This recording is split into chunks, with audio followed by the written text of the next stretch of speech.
Drinking with Authors may contain adult content. Listener discretion is advised.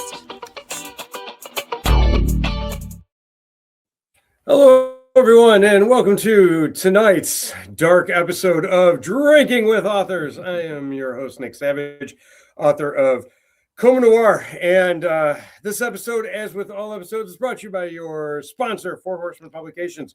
Without them, I'd be talking to myself, which I do a lot anyway, so it is just, a little more fun this way.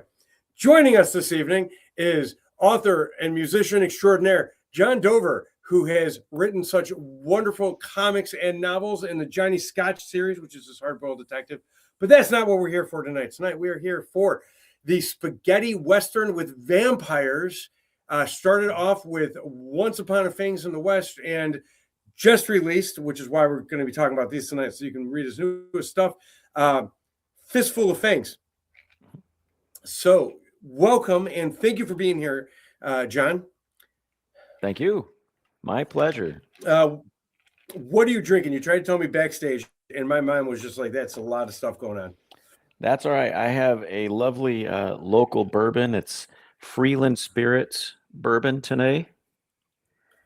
So it's got a nice buttery finish, nice baking spices on the back of the palate. So just the right amount of heat to just kind of wake you up on just a little.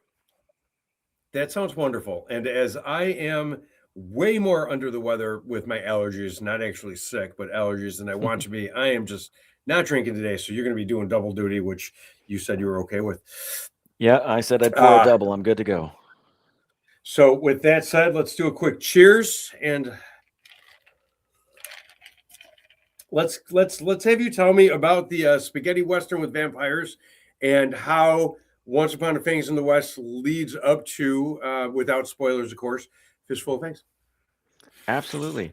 So yeah, a few years ago, I wrote and released through another publisher the Once Upon a Fang in the West, which really just was my love letter and homage to spaghetti westerns. But I've really been getting into writing horror as a little departure from the Johnny Scotch world. A lot of short stories published in anthologies and such. And I had just watched one of my favorites, the namesake for the book, Once Upon a Time in the West. And for whatever reason, I dove into this short story that starts off with this wild bar fight, which was kind of a throwback to my Johnny Scotch stuff, but bar fight between two vampires.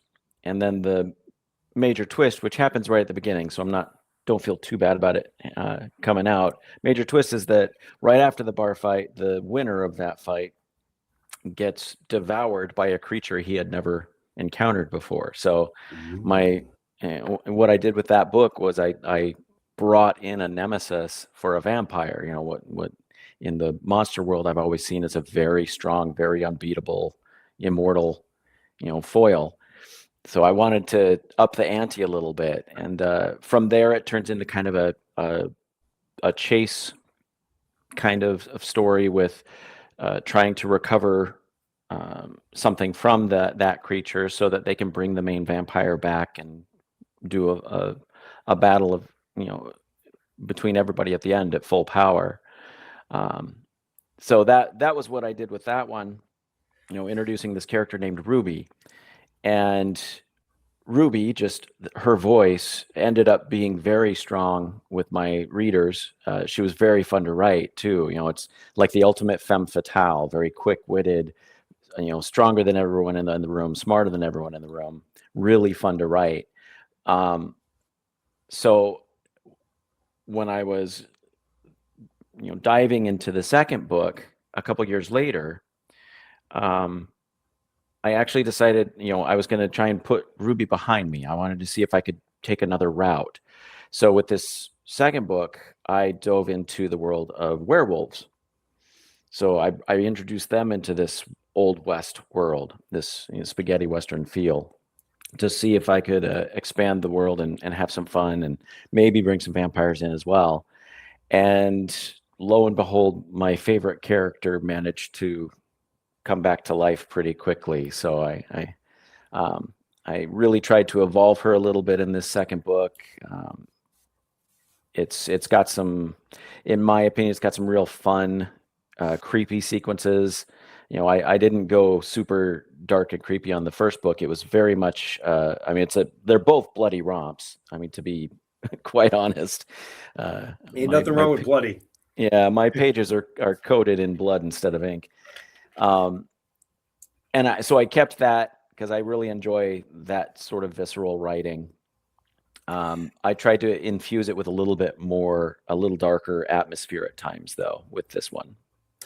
So when authors are creating worlds and everything like that, they have to go, what's different? What's this? What's that? And you don't see a lot of, there was a movie, you know what I'm saying, that I've seen where it was, vampires and cowboys and stuff like that, but it's only been done like a handful of times. So this is a relatively niche kind of unexplored take on the vampire genre. Did you then keep your vampires a little more traditional in the sense of the Bela Lugosi, obviously in the spaghetti Western setting, but that style vampire, or is it, how are the vampires, I guess, is where my mind's trying to get me to. So I'm just going to say it like that. Tell me about like the lore of the vampires that you can without, again, no spoilers. The vampires are pretty straightforward. They'll feel very familiar.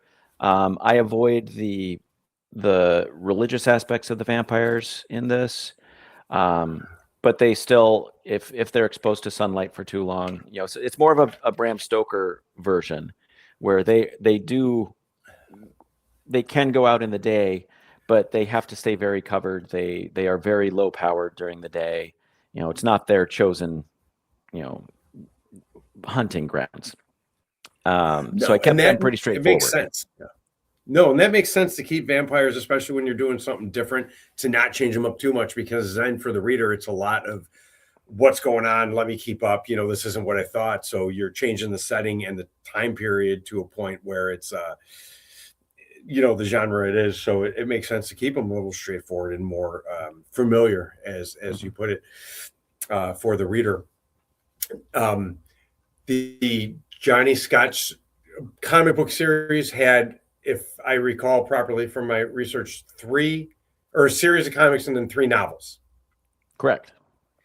Are you going to do not necessarily the comics with this, but are you going to keep it at 3, or are you? Is this going to be a kind of continuing series until you decide elsewise? The Johnny Scotch? No. The vampires. Right now, I have a couple of new projects on my back burner, so I'm letting the West kind of percolate for a while to see if there's a strong story there. I've got a couple of, when I was writing this or getting the starts of this, I definitely had a couple of fun ideas that didn't make it into the book that could be expounded upon. Not to spoil anything, I do leave it on a semi cliffhanger of sorts. So at least the door is open for me to go and play in that world again. I love cliffhangers. I know that that's an unpopular opinion because everyone wants their books wrapped up in nice little bows and everything like that. But I think leaving things open-ended to a point, especially if you're going to let it rest, while you let other things, let it simmer while you let other things build, is a great way to keep them wanting to come back instead of wrapping it up. You know what I'm saying? Well, you can't just have it all handed to them. And I love that.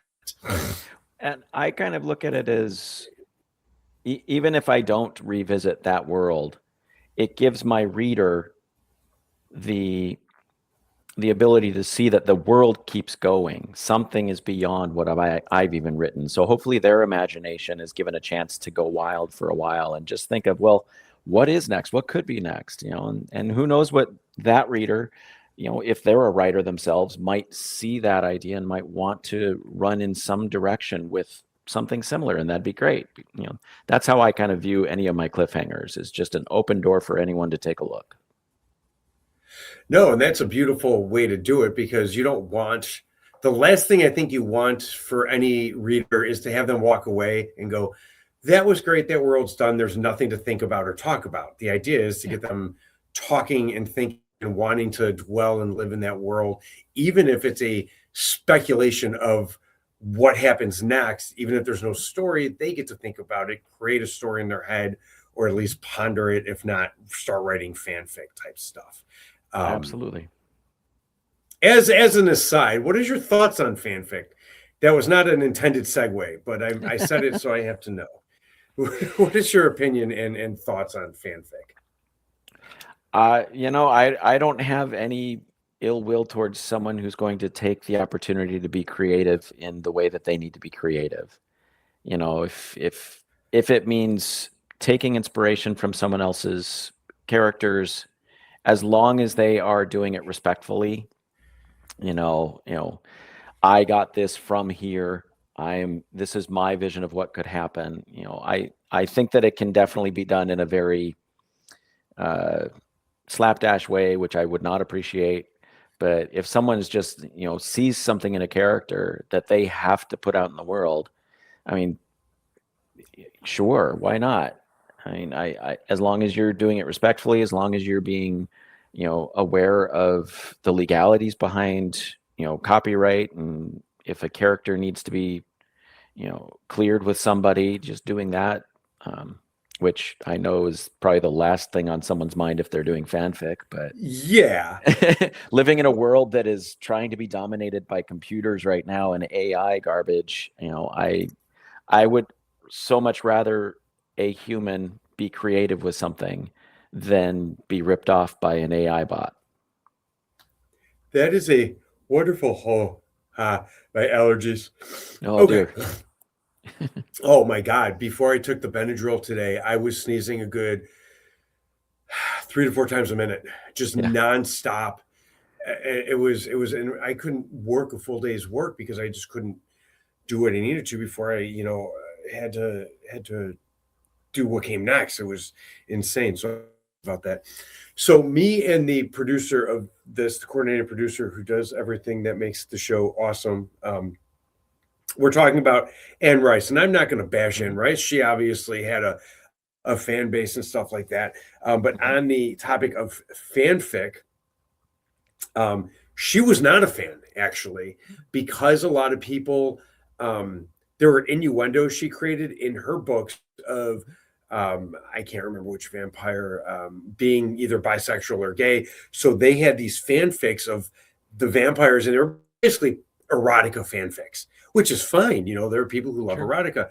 She would go on to, because this, of course, was before the days of, the internet as we have it now with Facebook and TikTok and everything. So she'd go onto the forums and just start bashing the fanfic. And Mm. is if what without bashing Anne Rice, because we don't speak ill of the dead, Mm. is that something that you agree with, or you would let rest and just be like, it's not my fiction, and they were at least nice enough to write something that they felt was needed to be written? I I mean, she needed to handle it how she felt she needed to handle it. Um, I have always been a believer, no matter what type of art you do, whether it's music, visual media, writing, your job is to create it, make it as good as you can, put it out into the world. And we have so little control once it's out in the world, how people digest that art. Um, some need to continue and expound upon it. You'll get music producers who take samples from albums here and there. You get, Yes. people who need to do fanfic. You get, pastiche artists that need to, clip something from a magazine that they saw and put it all together into a brand new mosaic. And I, I can't say that I wouldn't necessarily be upset if someone like wrote something that I truly felt was completely off the rocker, but at the same time, I don't think it's my place to criticize them as a creative entity. I mean, I did a very similar thing in these books. The vampires are very fluid when it comes to their sexual encounters. The werewolves are very fluid as well. I mean, they're all instinctual creatures and act in the way they're going to act, and I write a certain way when I write a love scene, and if someone, I guess, needs more out of that scene, they need more out of that scene, and more power to you. No, and that's true. And I think you have a very good grasp on the control you have over your own art, especially once it's released, because some people want they there are those artists who created a work of art, canvas, painting, whatever, and they're like, this is my intention behind it. And if people are like, oh, that's not what I'm seeing, they're like, well, you're wrong. And it's kind of like you said, art is out there for the world to take and do with as they wish. So Mhm. you only have so much control, which I think is a wonderfully self-aware and well-adjusted way to look at art of any form, which is very hard to come by in an art world. Artists aren't exactly known for being well-adjusted in any medium. So it's very interesting to have you coming out with such a well-adjusted attitude. I think part of that comes from just my upbringing as a musician, which is such a collaborative art form. I've always tried to bring that to my writing as well. It's like, as hard as it is for me to take notes from an editor, I understand how important it is, because my editor makes my stuff that much better. And that collaboration is very important in your art. And we also have to learn to collaborate with our audiences, in that they're the ones that are digesting it and feeling it, and in some people's art, cases, just living it. So Yeah. we do have to understand others are out there. I mean, that's why we do this, is so that people will be affected by what we're doing. No, and it's a beautiful thing. You mentioned a musical upbringing. Yes. And there's going to be a long segue into the Johnny Scotch novels with this. So I'm going to start with this. You are a trumpeter. Yes. You play the trumpet. I play the trumpet. You play the trumpet. I am assuming you are familiar with, the man named Miles Davis and all the greats. Did you have why the trumpet? Let me just ask you that. Why the trumpet? Your general, every musician I know, myself included, is like guitar or some string instrument, the whole rock star thing. Not a lot of rock star trumpet players. So what drew you to such a awesome, but albeit not so front and center instrument? It was very family based. I was brought up by, my mother and father both went to school to be music teachers. They both went in very different directions once they got out of college, but they were musicians throughout. My mother was a singer. My father was a trumpet player. My sister played trumpet. I tried to play.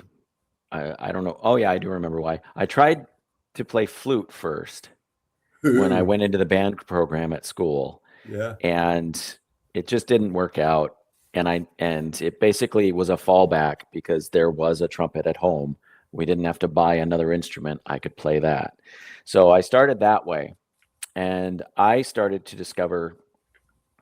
I didn't really discover what the potential of that instrument was until I started getting to hear it more and more. So, I went through a very normal progression, at least through, middle school, junior high, of, avoiding avoiding practice and doing all the things that kids do to not have to work at something, until I just found that I was actually getting better at it. I started listening to recordings of Wynton Marsalis, Miles Davis, Louis Armstrong. I started out mostly as a classical player. I had a very strong classical upbringing, and then just got hooked on Maynard Ferguson when I was in high school, who was the rock star of the trumpet through the 50s, 60s, 70s, even in the 80s when I was going to school. He was still around touring.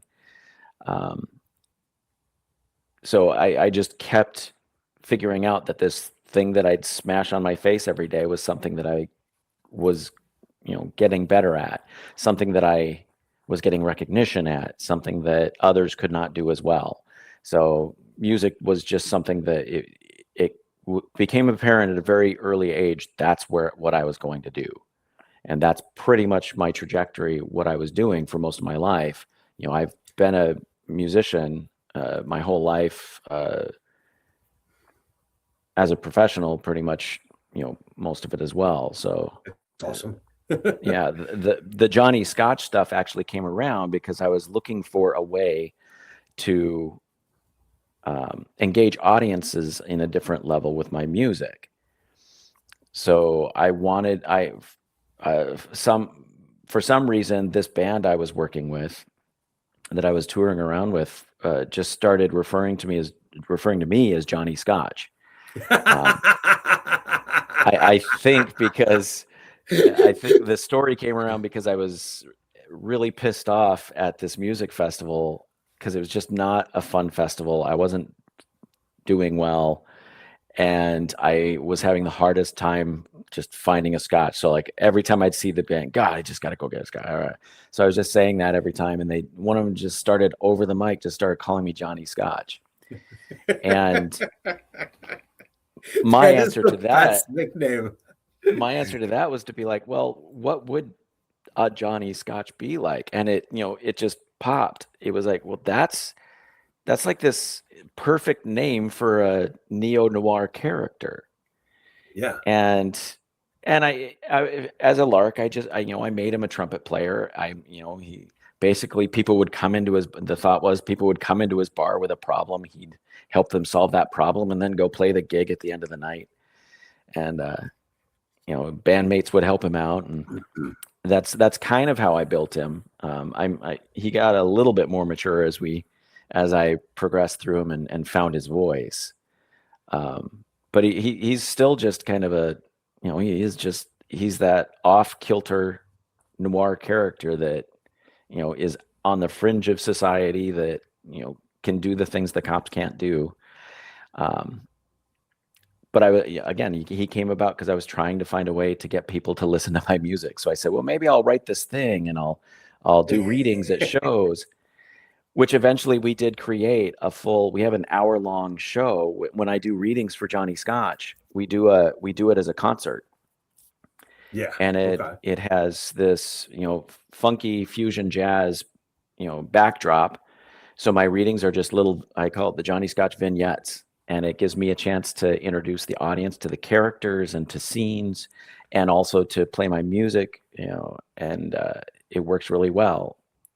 And then when we did when I started doing the Westerns, I just changed my voice a little bit. And now I create music. It's a little bit more like Ennio Morricone, the guy who wrote all the most beautiful spaghetti Western, soundtracks. So I just started most famously these... Ecstasy and Gold. Yeah. So I just started tapping into that. No, absolutely. So I just started tapping into that voice, because he always used trumpet players anyways. So that's kind of how we create the readings for the Westerns now as well. No, that's wonderful. And thank you for segueing from the trumpet playing into Johnny Scotch for me. That saved me having to think of a way to say that. No worries. So wonderful. Yeah, wonderful for doing that. As someone who's self-aware, as you seem to be with everything, have you ever tried playing like string instruments, or are they just not your jam? No pun intended. No, that's all right. I did. I mean, I tried guitar when I was in high school. Because no one wants to be at a party and someone pulls out a trumpet, no one wants that. But you can go to any campfire and it's like, hey, where's that guitar? Oh, it's right here. So I thought I would try that, and it did not work. So I just stuck with trumpet. I sing a little. So I loved brass, and I know there's one instrument out there that looks like either a brass and it's really woodwind, or vice versa. But I always loved the wind instruments of any sort. And no talent with those things at all. I could never get it to make proper sound. It is very difficult.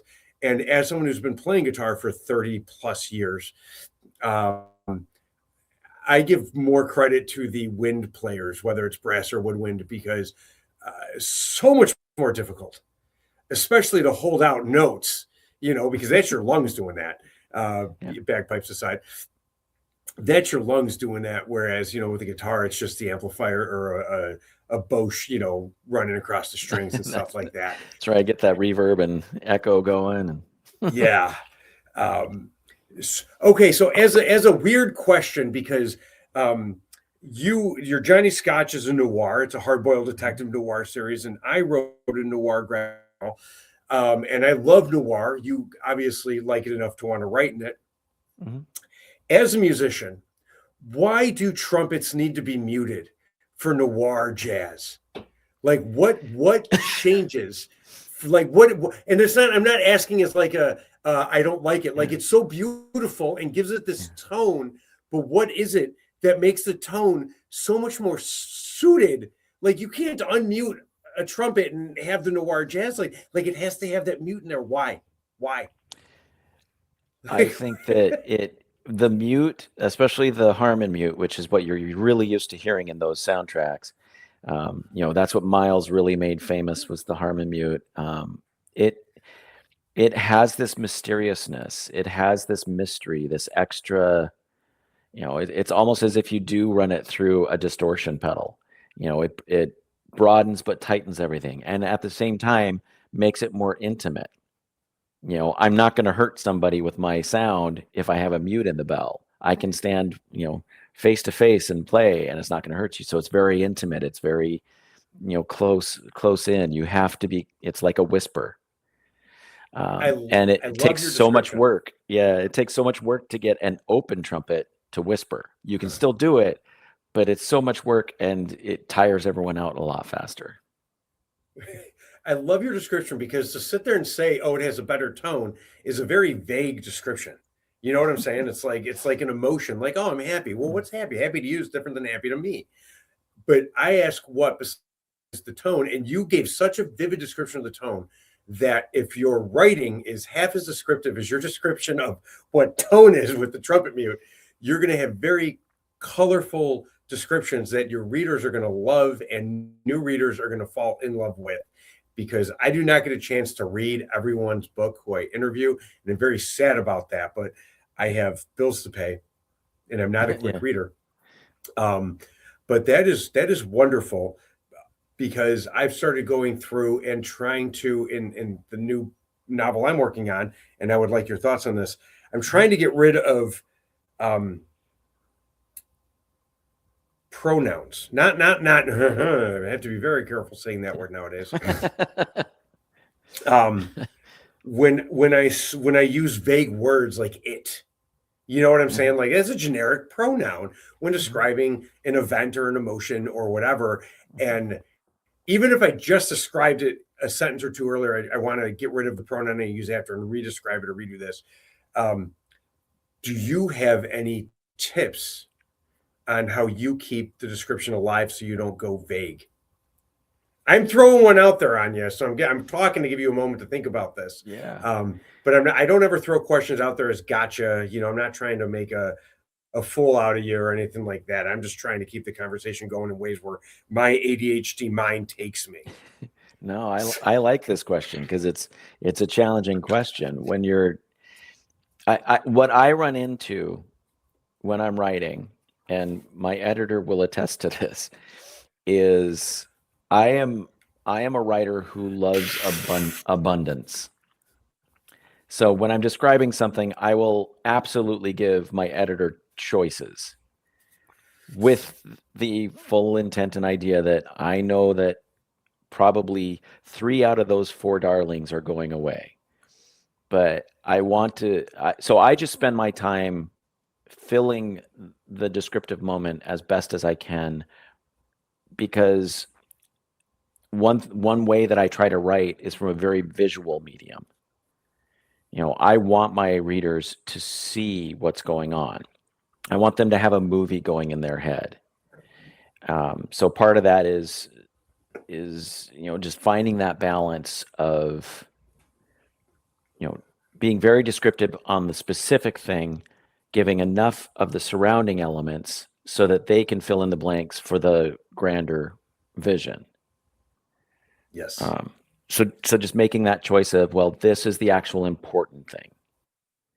Everything else can And just kind of be a little less and less. But once it's all done, you see everything out in front of you. It is a beautiful way to describe things. And that is why I write books instead of screenplays. Now, I say that jokingly, but as someone who's written both comics and novels, if you're, how do you temper that? Because when you're writing comics, you have, 4 or 5, maybe 10 words of panel, and you got to move on. You know what I'm saying? And so it's all the dialogue in the panel. How descriptive is your script when you give it to your colorist and panelist? I was working with a very patient partner. He honestly allowed me to provide him with, basically each issue was written like a short story or a part of a novel. So that I later actually released the novelization of the comic. So you can see either the comic or the novel. But I would send him the full quarter. And it's like, this is the issue. Here's 75 pages of the book. And then he would go through, and because he worked in, or still does, his primary job is as a storyboard artist. So he was very good at figuring out, okay, well, here's the scene. Here's what needs to happen in that scene. Here's the next scene. Here's what needs to happen. So he was very good at just pulling out the important visual information, and then would send me the finished visuals. And then I would go back through and I would go, okay, well, this page is now 10 words. This page, it was up to me to do the edit as far as what would make it on the page from a narrative standpoint. Yes. And he did such a nice job visually. I really didn't feel the need to be overly descriptive in that stuff. So then it was just a matter of, well, here's the dialogue. This needs to be trimmed. I'm going to leave this description because I want, so it was a very, again, that collaborative process I talked about. We went back and forth until it looked uncluttered. No, that's a beautiful process. And I am sure your music background, because music is a very collaborative process, helped with, you know what I'm saying, being able to work with someone on the storyboards and the books and the panels and everything like that. Do you, given the option, would you rather work on a solo project like writing a novel, or work on a collaborative project like a graphic novel or a comic book? I would not be opposed to doing a comic book again or a graphic novel. I would, in all honesty, I think that the 2 horror books, the Fang series, would make really fun graphic novels. What I ran into was, because it was an independent project, it was my own project. Comic books are frickin' expensive. I think in the end, I managed, after hustling and going to as many conventions as I could, I believe I ended up breaking even, but there was nothing past that. And it kind of just broke me because it took 4 years to get all 4 episodes out of the comic book. Yeah. So it was time consuming and it was expensive. The novels, I can sit down, and depending on how the muse is, I can write a first draft of a novel, 50, 60,000 words within a month and a half, 2 months, and then go into the editing process. So it's a much quicker-ish process for me. And it's a lot easier for me from a financial standpoint if I have to release it on my own, because I don't have a publisher at the moment. Then it's just, a book is a lot easier to deal with than a comic. Did you hear that, publishers? Any publishers listening, if you're in the market for some, spaghetti Western vampire kind of fantasy novels, give him a ring, sign him. He's got some more stuff coming out, different worlds, but more stuff. And he doesn't mind revisiting if need be, but publish him. He's a good guy. For anyone listening, gotta picture right there for that. No, stop. Stop. I know. No, don't do it. Don't. No more. Don't, please, no more. No, it's funny because you, as a musician, I am sure you have worked with people you wanted to, and judging from our conversation, you don't seem like a violent guy, but I'm sure you've worked with musicians you wanted to like sock at least once. Oh, And absolutely. that would have been me if we ever worked together back in the day. I was not good. I was not a good person to work with at the time when I was a musician because I wanted to be the rock star. And my music suffered because, you know what I'm saying? Because of it, because I didn't do covers. I was pretentious as all shit. So pretentious. I didn't do covers because covers are for people who can't come up with their own music and blah, blah, blah. I was that asshole, and you would have been like, dude, just go away. And I had a hard time doing it. And then as you know, you get older and you mature, and then getting into the graphic novels and stuff, it was so much more fun to be able to do something when you can do it in a mature mindset that I was like, oh, would I want to do music now? No, not at all. Oh my God, no. Mainly just the travel and the sleeping with 4 people in a Holiday Inn 1-bedroom, you know what I'm saying, type stuff. Yeah. But it's a different mindset when you're able to do it via computer and email and stuff like that. I was going somewhere with this, and then my mind just shuts off of me. That's what's happening. The Benadryl, for anyone who's forgot about that from earlier, is kicking in. I'm still have the nose running, and the Hat Man, I think, is like making appearances in my peripheral vision. So I have to work with that in my ADD, which is so much fun. The Vampire series, the Spaghetti Western. You're a fan of Spaghetti Western, and you know the name of the guy who wrote Ecstasy and Gold, which I can't ever pronounce his name, first or last. Ennio Morricone. Thank you, because I can't. I just, for whatever reason, I see it and I'm like, I can't pronounce that name. Do you have a favorite spaghetti western? From that particular genre, my favorite is Once Upon a Time in the West. I think it's just gorgeously shot, amazing soundtrack, wonderful cast, weird as all hell. It makes no sense by the end of it, but it's just a fun movie. Other ones that I always enjoyed, you know, I always liked, I wanted to like Clint Eastwood stuff more than I did, but I always liked his, you know, A Mule for Sister Sarah, his more lighter romps into that world. I grew up in the, you know, strongly influenced by 80s movies because of when I was born. So I got into the more which regrettably that's when like Westerns started to kind of fall off everyone's radar, but there were still a few great ones. I mean, I grew up on Silverado and Young Guns, and then I just kind of started seeing the, you know, the cop movies that were coming out were really just Westerns, just put in a modern palette.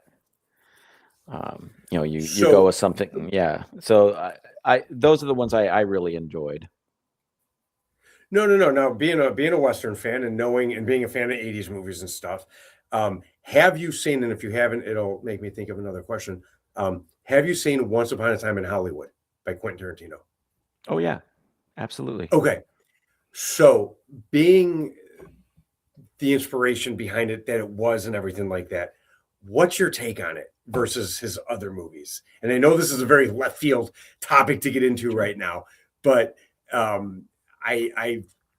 what's your take on Once Upon a Time in Hollywood? I find that to be one of his slowest burns.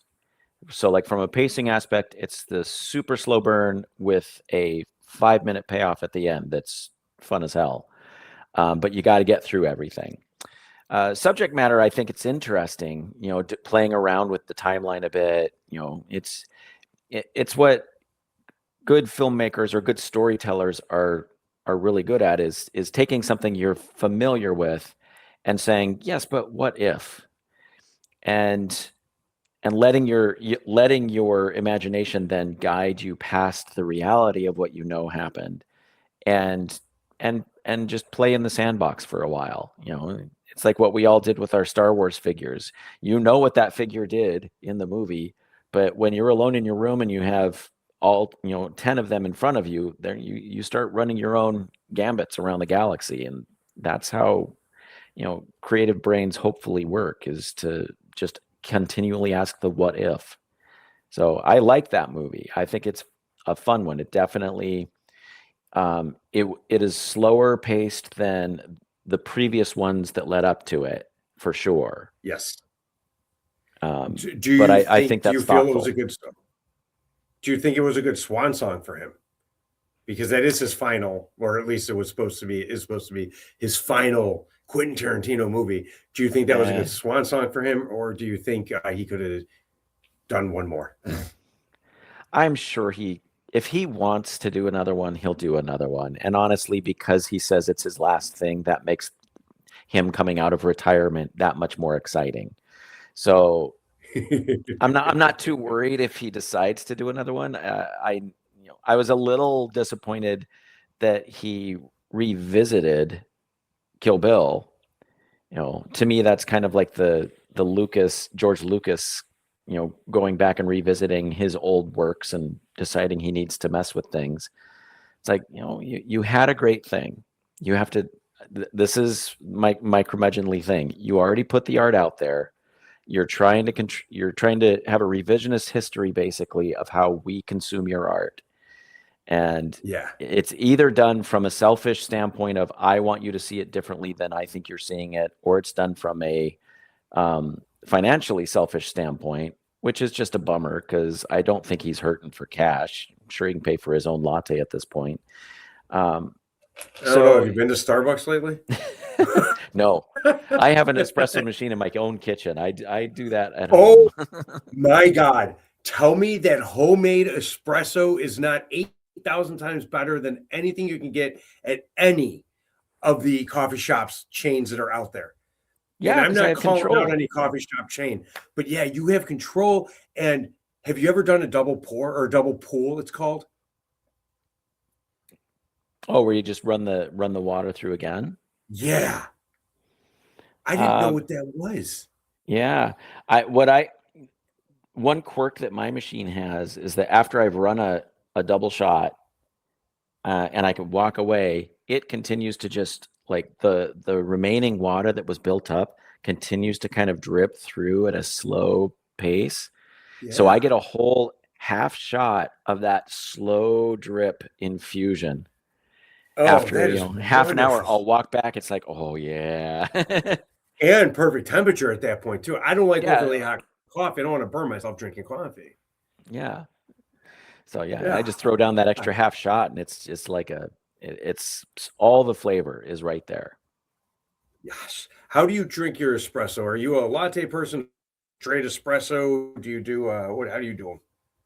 Yeah, if I'm at a shop, I go Americano, and if I'm at home, it's just, I do double shots all morning. So, anywhere between 6 and 8 shots of espresso by 11 a.m. is about normal for me. That is a lot of espresso, and nothing wrong with that, because espresso is awesome.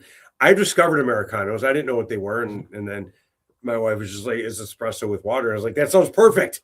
That's just less cream and calories and just more espresso flavor. And absolutely love espresso, which I know espresso takes us way off topic. That's how this show works. It's ADD in visual audio format. But I love having an espresso machine, and get one. If you're listening to this and you like coffee and you're sick of spending $300 or more a month on takeout coffee, go buy yourself an espresso machine. And don't use regular coffee beans. Use espresso beans. There is a difference. But if you're in a pinch, you can use coffee beans. But get yourself an espresso machine. You're going to save so much money and have money for other things, like far more expensive espresso to spoil yourself with. And people's books. And buy people's books. Like, say this guy, John Dover, who's talking with me, he's awesome. And he's got vampires in Westerns. What more can you ask for? Espresso, vampires, and spaghetti Westerns, maybe some scotch to go with it. Absolutely. Yeah, that is wonderful. That is wonderful stuff. Before we get off, on any more tangents, I am going to ask you, where can we find you? For anyone listening who hasn't already started scouring the internet for you and your books, tell us where we can follow you on socials, find your website, and but everything. Just give us a shameless self-promotion. Absolutely. Honestly, the easiest way to find me and to keep abreast of all the things I work on, whether it's music, books, any of it, is just at my website, www.johndoverswebsite.com. If you go /writing, that takes you right to the books. You can even buy my latest book right off of my own website, so you don't have to go through the Amazon beast if you don't want to. I'm slowly populating that website with more and more of my books as they get ready to go up. You can find my stuff on Amazon. Just look for A Fistful of Fangs, Once Upon a Fang in the West, Johnny Scotch, Danger in Bass Clef. Those are just a few of the things that are up right now. If you go to my... That title is awesome. Sorry. Danger in Bass Clef. That is such a musician title. It's great. I love it. Yeah, it's there's Danger in Bass Clef, A Song for Charlie, and Runner's Blues. Those are the 3 Johnny Scotch books. And then if you go to my Amazon author page, you can also be pointed to the various anthologies that I have stories in. There's some very fun ones. Carnival of Horrors, I'm in. Tenebro Tales, quite a few of them. So those are places to find me. Socials wise, I am on Instagram as author John Dover, which also ties to my one of my Facebook pages, which is just Johnny Scotch. And you can also find my author page, author John Dover. I also have a John Dover trumpet. They're all kind of tied together though. So if you just head over to Facebook, that's where I'm at. And I'm kind of an old guy, so that's kind of the only socials I'm on at the moment. No, that's Facebook. Okay. Yeah. Social media should be narrowed down to like, here's a just one. Yeah. Too much time on socials. So a question appeared in my head because screw time limits. Johnny Scotch is a trumpet player, and Danger in Bass Clef. As far as I am aware, trumpets are treble clef. Correct. So what's up with that, bro? Well, that story happens to orbit the bass player, female bass player. So there's a mystery. Some nefarious characters are blackmailing her by basically kidnapping her antique bass and holding it ransom so that she will do this is where my noir goes a little gonzo. They're trying to blackmail her to do basically a downhill race of death with rollerbladers and guys on roller surfboards. Craziness ensues. Oh my god, this is so cool. This is so cool. There is an old, and before you give away too much of your novel, Netflix or Prime Video or whatever the hell I watched started recommending really bad 80s movies. And one of them was called Thrashin', with an apostrophe after the N, no G. And it starred post-Goonies Josh Brolin as a skateboarder. And he has this whole gang of skateboarders that he's like friends with, and they're like the good gang who's just out to have shenanigans and skate for the love of skating. But he is the only non-professional skateboarder in that movie. Like Tony Hawk was in it, and like Tony Hawk is like, I don't know, maybe a 12 or 16. Like the kid was like skinny, and I mean Tony Hawk's a skinny guy, even a scrawny kid in those days though. Yeah, and I'm like, you would hardly even recognize him type like that, but like everyone was like a professional circuit skateboarder except for him. But the whole thing is the end scene is this downhill thing, and it's not like a downhill race type stuff, but I'm just like, you took that movie and we're just upping it, up in the stake, and I'm just like, this sounds like such a cool comic series that I'm gonna have to get them, because this just sounds great. But everyone listening, you hear that? Downhill death races for an antique bass in Johnny Scotch's Danger and Bass Clef. So my God, go support the comic book industry. And well, not the industry, just the one guy who has a comic. This guy. Yeah, and let him buy himself a latte he doesn't have to make himself. Yeah. No, that is wonderful stuff. And it's fun when people have fun with their writing too. Like, you can take it seriously, but you still have to have fun with it. So as we come to the end, I ask everyone this. One piece of advice you can give an aspiring writer, if you had to narrow it down. The best advice that I have given, will give, and will continue to give, and yet do not follow to a T, is to just make sure that you write something every day. It's very hard sometimes, especially when you're in the middle of a project and you feel that block coming on. And sometimes you just need to write 100 words of nonsense to kind of kick that dam open and keep going. But the problem with not writing something every day is that it turns into, well, I don't need to write today. And then it turns into, well, I didn't write yesterday, but today's not going to happen either. I'm sure I'll pick it up tomorrow. And then all of a sudden you're a week, a month, a year in. And then when you do decide to jump back in, it's just a little bit of a slog.